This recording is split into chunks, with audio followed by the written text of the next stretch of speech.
पदाधिकारी नेते बनण्यासाठी लोक हेच उत्सुक असतात आणि त्याच्यामध्ये खूप भ्रष्टाचार होतं, आपल्याला पडलेलीच नसते मराठी माणसांना की काय चाललं तिथे. आम्ही जेव्हा बघतो ना की 2-3 वर्षानंतर मग त्यांची आपोआपच भांडणं होतं आणि मग एकमेकावर केस टाकणं किंवा लोकांना. पण त्यामध्ये मराठी माणूस काय करत असतो, मराठी माणूस बोलतो की माझं त्या सेक्रेटरीकडे जाऊन काम होत आहे, त्या अध्यक्षाकडे माझं जाऊन काम होतं ना, मी कशाला भांडू. पण हळूहळू एक दिवस त्यालाच लाथ मारली जाते. अशी उदाहरणं वसई विरारमध्ये आहेत. असो, आज 12 जुलै आहे. 12 जुलैच्या दिवशी काय घडलं तर 12 जुलैच्या दिवशी पन्हाळ्यावरून छत्रपती शिवाजी महाराजांची सुटका झाली. हा विशेष आहे आजच्या दिवसाचा. तेव्हा कोण गेला, शिवा काशीद नावाचा माणूस तिथे गेला आणि ते शिवा काशीदने छत्रपती शिवाजी महाराजांच्या जागी झोपला आणि महाराजांना तिकडनं नेलं. असे शिवा काशीद वसई विरारमध्ये निर्माण होणं खूप गरजेचं आहे आजच्या दिवसामध्ये. आपल्याकडे काय असतं माहिती आहे, वसई विरारमध्ये आमचा एक अनुभव आहे की लोक येतात आमच्याकडे आणि आम्हाला सांगतात आमच्या ह्या तक्रारी आहेत, बरोबर. आम्ही धावतो त्यांच्यासाठी, 2-2 दिवस 3-3 दिवस काढतो.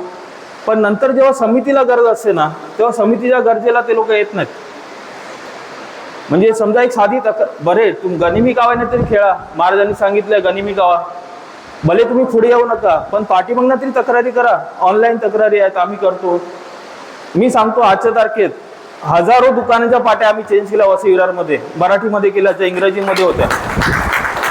लोकांना समजत सुद्धा नाही काय आम्ही बदल काय करतो बॅकग्राऊंड. म्हणजे गनिमी कावा खूप महाराजांनी एवढं शिकवलं आणि आपण ते करत नाही आजच्या तारखेमध्ये. मराठी साहेब नेहमी सांगतात की पहिलं तुम्ही तुमचं घराचं गणित बघा. त्यांचं मला वाटतं ते स्टेटस तुम्ही फेसबुकला हे करून ठेवलेलं आहे, बरोबर, की तुमचं दिवसाचं उत्पन्न एवढं पाहिजे, महिन्याचं उत्पन्न एवढं पाहिजे. असं असेल तरच तुम्ही समितीमध्ये या काम करायला. नाहीतर तुम्ही समितीच्या नावाने सांगणार, घरचे लोक बोलणार आम्हाला पूर्व काम नाही करत आहे आणि ते वाया घालवलं. असं करू नका.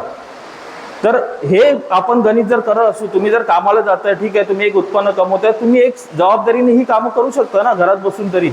भले तुम्ही समोरनं येऊ नका, समोरनं आहेत, आमची टीम आहे करणारी भरपूर जणांना आम्ही म्हणजे नंतर पोलीस स्टेशनला फोन सुद्धा येतात त्या गोष्टीसाठी की तुमची नावं लिहून घेतली आहेत, तुम्ही या भेटायला म्हणून.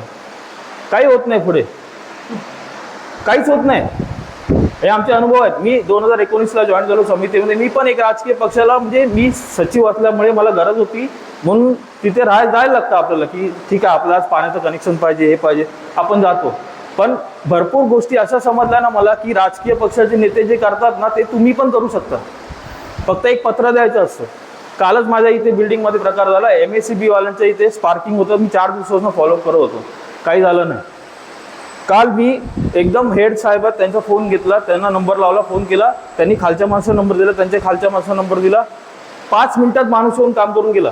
फक्त एवढं सांगितलं मराठी एकीकरण समितीवरनं बोलतोय.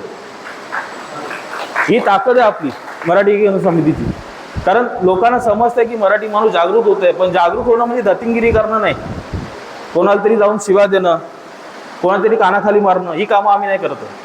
आम्ही लिगली करतो आणि लिगली तोडतो त्या माणसांना. म्हणजे तो आयुष्यभर त्याला लक्षात राहील की बाबा हे प्रकरण झाले आहे. वसई विरारमध्ये कितीतरी सोसायट्यांमध्ये हिंदीमध्ये कारभार चालतो. आपली मराठी माणसं आहेत तिथे, पण मराठी माणसं जरासुद्धा बोलत नाहीत.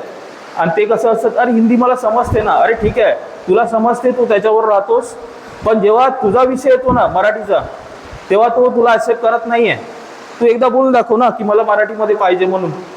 तो बोलेल नाही मेरे को नहीं आता. अरे तू एवढी वर्ष राहतो इथे, तुला शिकायला पाहिजे. आणि वसई विरार असू दे, कुठे पण असू दे, महाराष्ट्रामध्ये असा नियम आहे की तुमचा सोसायटीचा कारभार 100% मराठीत व्हायला पाहिजे, 100%. आणि आम्ही करून घेतलं आहे. रजिस्टरकडनं ऑर्डरसुद्धा आलेली आहे त्या बाबतीमध्ये. मग आमच्याकडे ऑर्डर आहेत, ते पाहिजे तुम्हाला कोणाला पाहिजे सुद्धा आम्ही देतो. इथे मनीष इंदुलकर आहेत, ते असेच लढले. आमच्या समितीबरोबर नवीन होते ते, आता वर्षभरापूर्वी आले. ते लढले, त्यांनी इलेक्शन लावली, सगळं रजिस्टरकडनं ऑर्डर काढून घेतली. आज ठीक आहे थोडा वेळ लागतो. हे अशी कामं नसतात की जाऊन कानाखाली मारली की कामं होतात कामं, पण थोडा वेळ लागतो. तेवढा आपल्याकडे संयम पाहिजे त्या गोष्टीसाठी. आता दुसऱ्या विषयाला राजकारणामध्ये एक अनुभव सांगा ना. आपण मराठी माणसाला मदत केल्यानंतर माणूस गायब होतो. मी तोच